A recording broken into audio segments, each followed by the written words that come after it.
Now his master would tell him why the sky was turbulent, such black force scudding clouds that seemed to have a purpose.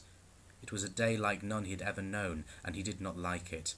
Whatever it was that the storm wanted of him, nothing in his life would ever again be as it always had been.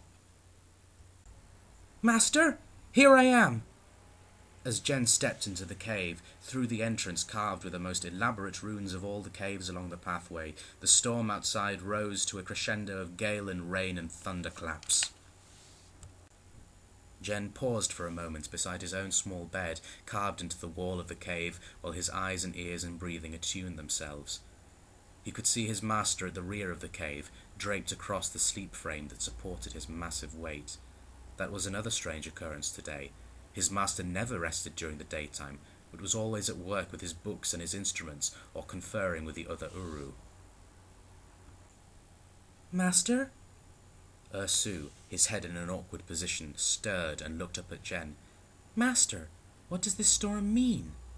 Ursu gestured weakly for Jen to draw nearer. When he had done so, Jen experienced an alarm much greater than that which the storm had caused him. Ursu was prostrate. His breathing was laboured and noisy. His eyes seemed cloudy and unable to focus clearly on Jen. His face was pale. "Master, what's wrong?"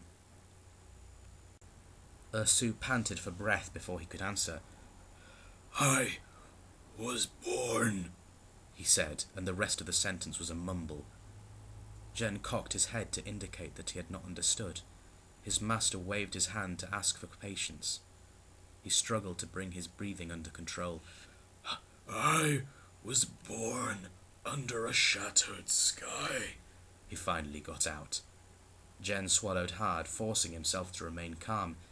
"Please," he said, "it's me, Jen." Again the Ancient One waved his hand with impatience. His mouth moved, shepherding the words. "A crystal sang," he breathed heavily in. "A crystal sang to the three made one, the dark column, the rose column, and the radiance itself." Jen moved closer, leaning down to speak. His master muttered, "Listen, you must understand. You must. After 999 trine plus 1 trine, the great conjunction, the crystal sang. I was born. Skeksis too." Jen stood there quite wretched, afraid of the changes in his life and bewildered by the responsibility that he felt his master's laborious muttering was imposing on him. He had no idea what he was to do with these fragments of knowledge, if knowledge they were, and not merely the pointless ravings of someone mortally sick, any more than he could imagine what he ought to do to help his master now. "You are ill," Jen said. "You must rest." If he could calm his master, he would go fetch Urim the healer, who, with his sense of an aura, could lay on hands, and perhaps everything would be right again. Ursu took no notice.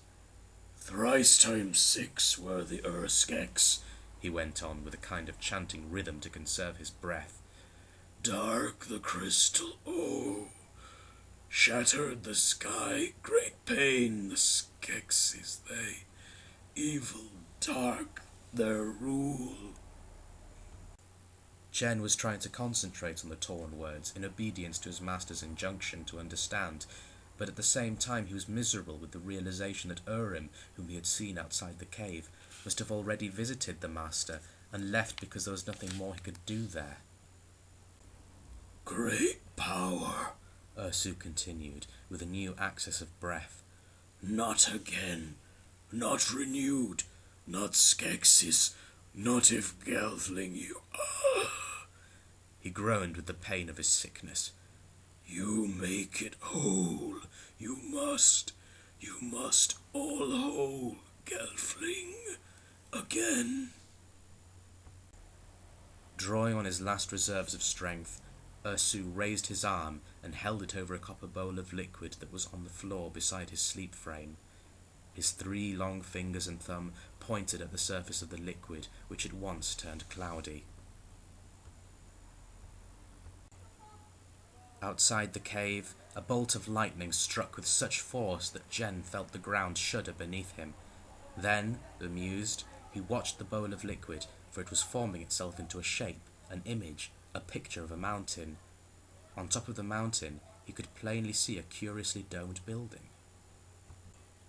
Ursu's eyes were shut fast. All his remaining energy was now concentrated into forming the picture in the bowl and the words he still struggled to speak. "A wanderer may come," he muttered. His voice was faint, but by now Jen's ears had attuned themselves. "Come from under the mountain, bringing murder and birth." Master! In Jen's voice was bewilderment and tenderness. He was close to tears. Ursu clenched his fingers and released them with an alacrity that was out of keeping with the rest of his inert body. The clouded picture in the bowl changed. What took its place was the image of a piece of crystal, a dagger-shaped fragment which glinted in the cloudy liquid below the Uru's pointed fingers. "Mark this crystal shard," Ursu intoned in a faint, distant chant. "An orphan must restore it. Heal the wound at the core of being, wanderer, orphan, gelfling Jen. With this tool you may forge a fate. Now." Ursu's eyes flickered open to look at Jen. "Now you are alone." The image of the dagger-shaped crystal shard faded beneath Ursu's fingers.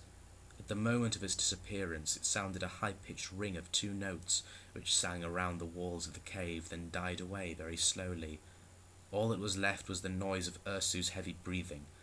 The liquid in the copper bowl had evaporated. Ursu's hand hung down limp. "Alone?" Jen asked. "But what about you? What about all the Uru? Master!" The ancient Uru's eyes were shut fast again.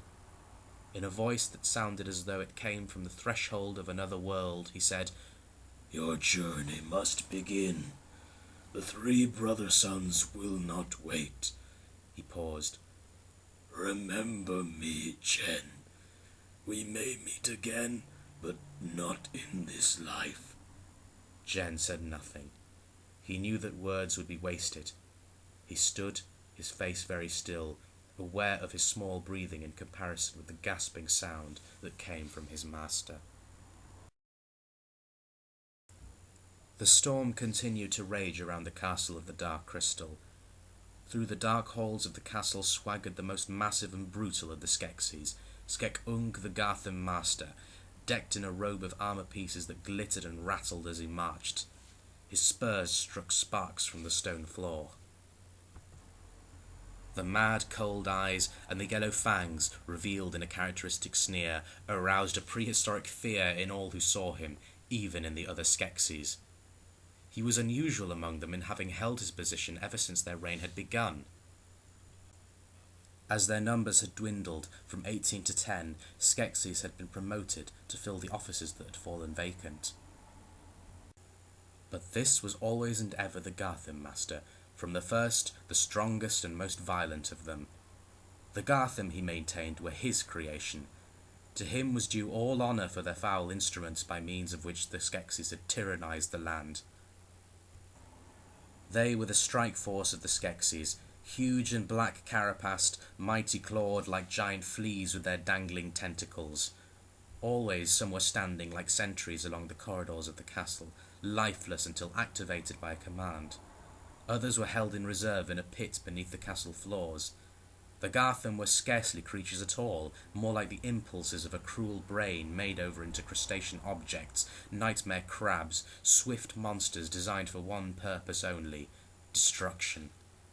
For any one of them there was no singular noun. They were the plural extensions of one will of evil. The Garthim Master took fierce pride in them. Now he was marching to claim the reward he had been waiting all these centuries, the throne. Everyone could see that the Emperor was dying. This time, no other Skeksis would be able to resist the Garthim Master's accession. As he approached the ornate doorway of the Emperor's bedchamber, he was startled by the sudden appearance of Skeksil, the Chamberlain, who insinuated himself into the middle of the corridor in front of him. In spite of himself, The Gartham master hissed in a moment of alarm and hesitated.